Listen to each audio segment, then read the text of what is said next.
কোন বেঈমানের মতো চুল রাখছ বেটা? কি পড়ালেখা করলি বেটা?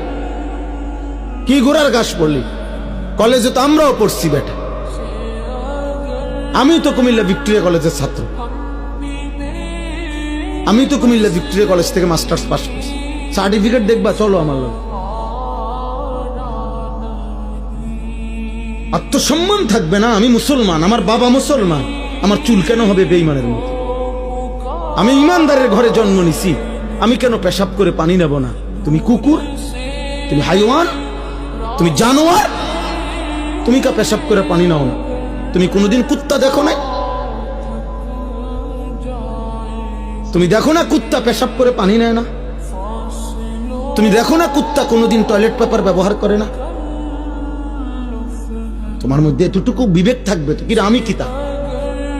আত্মসম্মান তো থাকবে, আত্মপরিচয় তো থাকবে। এই জন্য ইমানদার মরে যায় প্রয়োজনে, ইজ্জত নোয়ায় না। এই 1450 বছরের ভিতরে হাজার হাজার কোটি কোটি ইমানদার পৃথিবীতে বহুবার জালেমের সামনে জীবন দিছে, রক্ত দিছে, শাহাদাতের খুন পান করছে, কিন্তু ইজ্জত দেয় না, সম্মান দেয় না, ইসলামকে বেইজ্জতি হতে দেয় না।